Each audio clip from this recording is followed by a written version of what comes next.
Hi friends. ఈరోజు 18థ్ మే ఎపిసోడ్‌లో twist అయితే మామూలుగా లేదండి. ఇంకా శశి బాలు పెట్టిన అటెంప్ట్ టు మర్డర్ కేస్ కాస్త ఇంకా పర్సనల్ రివెంజ్ అని చెప్పి కొట్టివేయడం జరిగింది. అసలు ఇది ఎంతలా జరగబోతుందో తెలుసుకోవాలంటే మన ఛానల్ ఫస్ట్ టైమ్ చూస్తున్నట్లయితే గనుక సబ్స్క్రైబ్ చేసుకోండి. ఈరోజు సీరియల్ అయితే గనక చాలా బావుంది. అండ్ సీరియల్ రివ్యూలకైతే వెళ్ళిపోవచ్చు. ఇంకా శైలు కాస్త చాలా కంగారు పడిపోతూ సీతకైతే ఫోన్ చేయగానే, "అక్క ఇంక తనైతే రాలేదక్క గ్యారేజ్‌కి. 2 డేస్ నుంచి చూస్తున్నాను రాలేదు.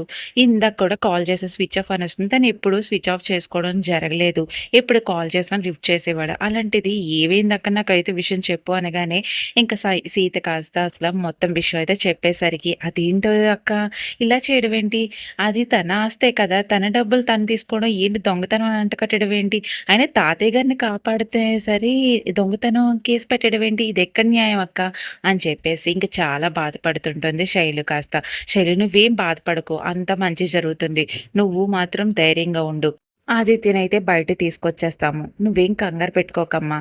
రామ్ బావగారు నేను వెళ్ళి తొందరగా అయితే పని ముగించుకొని వచ్చేస్తాం. నువ్వైతే మనసులో ఏం పెట్టుకోకు. ధైర్యంగా ఉండు" అని చెప్పి ఫోన్ అయితే కట్ చేసేస్తూ ఉంటుంది. ఇంక సీత అయితే. ఇంకా మరో పక్క అయితే బాలు అయితే రెడీ అయ్యి కిందకొచ్చేసరికి ఇంకా అక్కడే ఉన్న రాణి కాస్త మాట్లాడుతూ ఉంటుంది బాలుతో. "ఒరేయ్! కొంచెం ఆలోచించరా మీ తమ్ముడు గురించి ఏం చేస్తున్నావో తెలుస్తుందా? వాడిని దొంగ అని కేసు పెట్టి జైల్లో పెట్టించడం ఏంట్రా? ఒక్కసారి ఆలోచించరా నేను మాట్లాడుతున్నాను కనీసం ఆగకుండా అలా ఇంట్లోంచి బయటకెళ్ళిపోతున్నావేంటి" అని చెప్పేసరికి ఇంక అక్కడే ఉన్న బాలు కాస్త ఆగి, "ఏంటి చెప్పమ్మా? ఇప్పుడు ఏమైంది? నేను తప్పు చేశానా? వాడు దొంగతనం చేసి ఉండడం మీకు చిన్న విషయంగానే అనిపిస్తుంది. వాడు ఏం చేసినా మీకు ఏం తప్పనిపించదమ్మా" అనేసరికి ఇంక అక్కడే ఉన్న రాణి కాస్త, "ఒరేయ్! దొంగతనం ఎక్కడ చేశాడురా? మన ఇంట్లోనే కదా చేశాడు. అది చిన్న విషయం అనడానికి మన తాతయ్య గురించే కదా చేశాడు. నువ్వు తాతయ్యకి బాలేనప్పుడు కనీసం తాతయ్యకి బాలేదని నాన్న ఫోన్ చేసినప్పుడు నువ్వు కనీసం ఇంత కూడా మా మీద కన్సర్న్ అయితే చూపించలేదు. వాడు డబ్బులు లేక మన ఇంట్లోంచే డబ్బులు తీయడం అది పెద్ద పొరపాటేం కాదురా" అనేసరికి, "అయినా దొంగతనం చిన్న విషయంగా వాడి ఇంట్లోంచి వెళ్ళిపోయినప్పుడు వాడికి ఈ ఇంటికి సంబంధం లేదమ్మా" అనేసరికి, "అయినా నీకెందుకు తెలుస్తుంది? సొంత తమ్ముడిని ఎలా చూడాలో నీకైతే తెలీదు. మా మీద మీకు ప్రేమే లేదు. పెళ్ళాం ఎలా చెప్తుంటే అలా చేయడం నీకైతే తెలుసురా" అనేసరికి, "వాడు చేసిన పనికి నేను జైల్లో మాత్రం పెట్టించాను. నాకి ఇంకా కోపమొచ్చిందంటే వాడిని చంపేసినంత పని చేస్తా. అయినా వాడిని అప్పుడే చంపేయాలి" అనేసరికి ఇంకా అక్కడే ఉన్న వాళ్ళ నాన్న కాస్త ఇంకా పీక పట్టుకునేసరికి, "ఒరేయ్! నీకు ఏం తెలియట్లేదురా! అసలా మా మీద ప్రేమే లేదు. ఆడి మీద కూడా నీకు ప్రేమ అస్సలు కనీసం లేదురా! ఎప్పుడైతే వాడిని జైల్లో పెట్టించావో అప్పుడే వాడి మీద నీకసలు ప్రేమ లేదని అర్థమైంది. ఎప్పుడైతే నువ్వు ఏం చెప్పినా నీ పెళ్ళాం ఏం చెప్పినా వింటున్నావు చూడు, అప్పుడే అర్థమైంది నువ్వు మా నుంచి దూరం అయిపోయావని. నువ్వు కనీసం తను చెప్పిన దాంట్లో మా గురించి కొంచెమైనా ఆలోచించుంటే నువ్వు మారేవాడివి. నువ్వు మారవని ఈ క్షణం నుంచి నాకైతే అర్థమైంది" అని రామ్ వాళ్ళ నాన్నగారు అనేసరికి, ఈ విషయాలన్నీ తాతయ్య తెలిస్తే చాలా బాధపడతాడు. "నువ్వు ఎందుకిలా తయారో మాకైతే అర్థం కావట్లేదు. ఎప్పుడైతే నువ్వు ఈ విషయాలన్నీ తలుచుకుని ఒక రోజంటూ వస్తుంది చూడు, అప్పుడు మా గురించి బాధపడే రోజైతే వస్తుంది. అప్పుడు మా గురించి తెలుస్తుంది. నీకప్పుడు వరకు ఏం తెలీదురా. మనిషిలా బతుకుతున్నావు గానీ, నీకు బొత్తు మాత్రం మొత్తం పోయింది" అని చెప్పి చాలా బాధపడుతూ ఉంటాడు. ఇంకా అక్కడే ఉన్న రాణి కాస్త రాణి వాళ్ళ ఆయన కూడా. "ఇప్పుడైతే నువ్వు దొంగతనం చేసావు వాడిని ఎప్పుడూ నిందిస్తున్నావు. వాడురా మా సొంత కొడుకు. తాతయ్యకి బాలేదు అని కనీసం ఇలా చెప్పగానే వెంటనే డబ్బులు ఏ రకంగా తెచ్చాడో అయినా సరే వాడు నిజమైన కొడుకురా.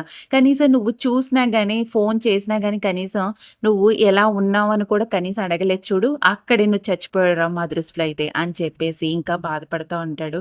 ఇంకా రామ్ వాళ్ళ ఫాదర్ అయితే. ఇంకా అక్కడి నుంచి రాణి అయితే లోపలికి తీసుకువెళ్ళిపోతుంది. "సర్లేండి వదిలేయండి. వాడి ఇంకింతే అని మారడు" అని చెప్పేసి తీసుకెళ్ళిపోయేసరికి ఇంకా అక్కడే ఉన్న శశి కాస్త, "బాలు వాళ్ళ మాటలు నువ్వేం పట్టించుకోకు. వాళ్ళు ఇంతే. మనకి ఇప్పుడు ప్రోగ్రామ్ ఉంది కదా! మనం వెంటనే ఆఫీస్‌కైతే వెళ్ళాలి. ఇలాంటి విషయాలు నువ్వేం పట్టించుకోకు" అనగానే ఇంక అక్కడ ఉన్న బాలు కాస్త, "సర్లే వాడి మీద ఇంత ఇది ఎక్కడి నుంచి వచ్చేసింది? వాడు దొంగతనం చేసినా సరే వాడినే పొగుడుతున్నారు. వాడి మీద ఇంకో 4 కేసులు పెట్టించాలి" అని చెప్పేసి అంటుండేసరికి ఇంక అక్కడున్న శశి కాదు, "మాటల్లో కాదు బాలు నువ్వు చేతల్లో చూపించాలి. ఎప్పుడైతే నువ్వు చేస్తే వాళ్ళకైతే బుద్ధొస్తుంది. నడు" అని చెప్పేసి ఇంక బాలునైతే తీసుకువెళ్తూ ఉంటుంది శశి కాస్త. మరోపక్క రామ్, సీతలు చాలా కంగారు పడిపోతూ ఇంక పోలీస్ స్టేషన్‌కి అయితే వెళ్తూ ఉంటారు.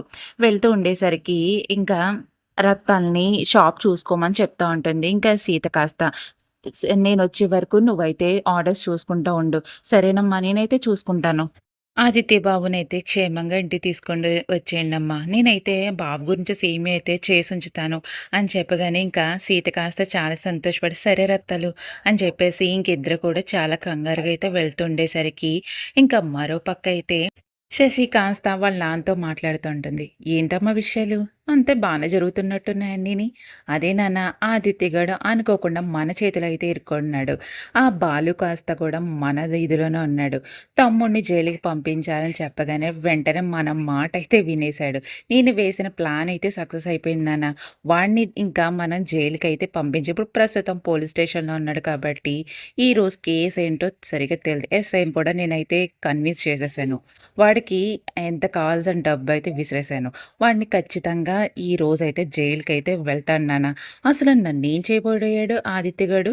ఆ రోజు తోసేయాలని ప్లాన్ వేసేసరికి అక్కడే వాడిని ఏదో రకంగా ఇది చెయ్యాలని నేను అప్పుడే డిసైడ్ అయిపోయాను నాన్న అని అనగానే, అవునమ్మా ఆ సిమెంట్ ఫ్యాక్టరీ నుంచి ఎలాగైనా నాకైతే రాకూడనని చేసేసాడు.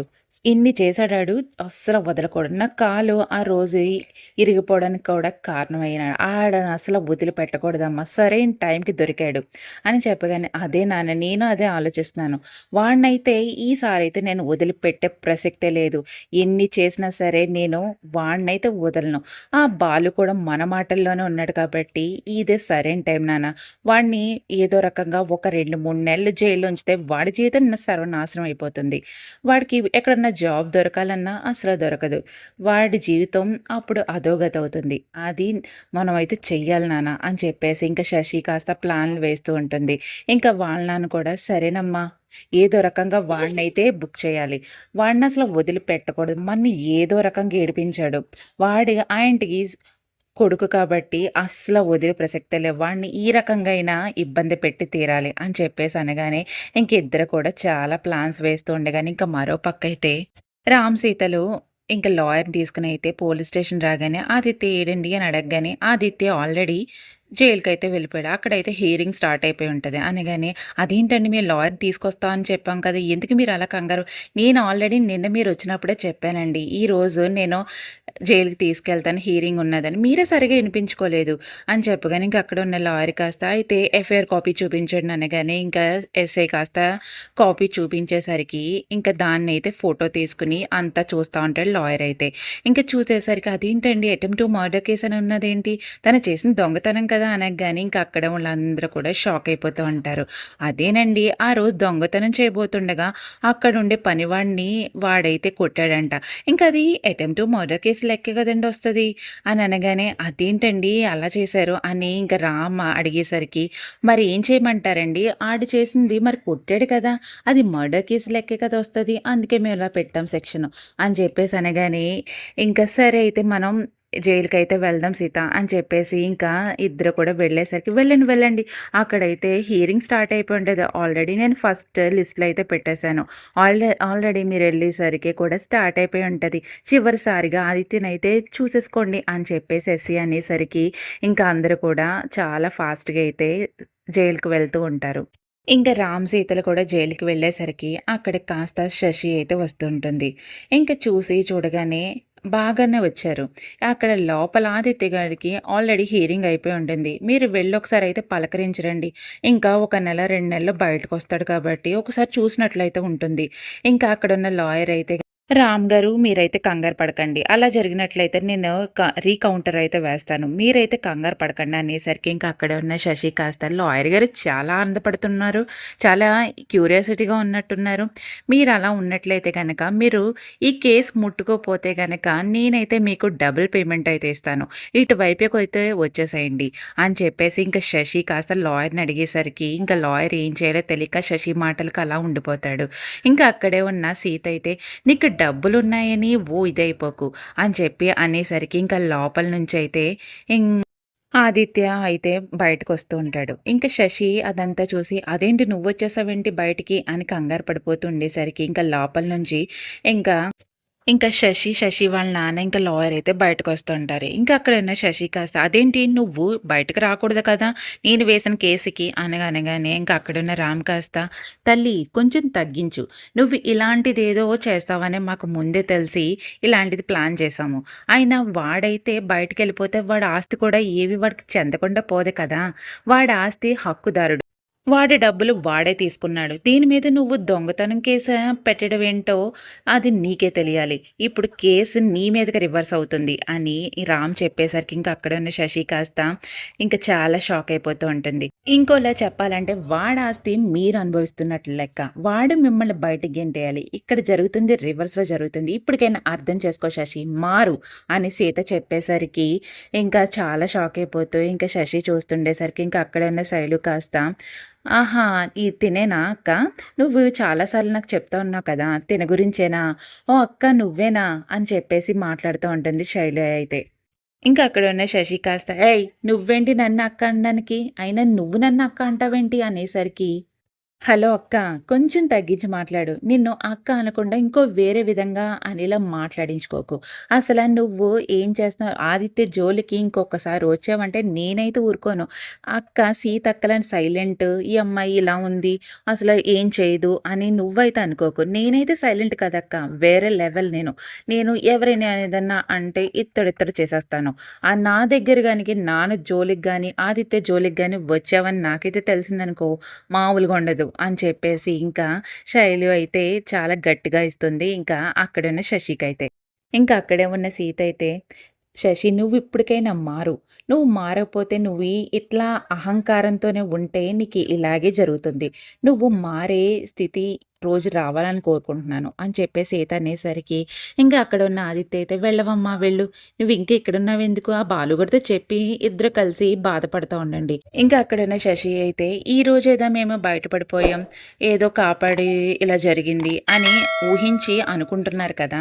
ఏదో ఒక రోజు తప్పకుండా దొరుకుతారు అని చెప్పేసి ఇంకా అక్కడి నుంచి అయితే బయలుదేరుతూ ఉంటుంది శశి అయితే. ఇంక ఈరోజు ఎపిసోడ్ ఈ విధంగా జరుగుతుందండి. అసలు ఈరోజు దాంట్లో బాలు కనీసం ఆళ్ళ అమ్మతో, రాణితో కనుక ఇలా మాట్లాడి ఉండకూడదైతే నాకైతే అనిపిస్తుంది. సొంత తమ్ముడిని అని కనీసాన్ని ఆలోచించకుండా చంపేయనివాడు అనేసరికి కొంచెం అయితే నాకైతే బాధగా అనిపించిందండి.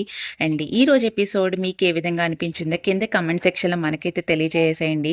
ఇంకా శశి ఆగడాలు బాలు ముందు బయటపడాలని మీరైతే కోరుకున్నట్లయితే ఒక లైక్ అయితే చేసేయండి. అండ్ లేటెస్ట్ అప్డేట్స్ గురించి మన ఛానల్‌ని సబ్స్క్రైబ్ చేసుకోండి.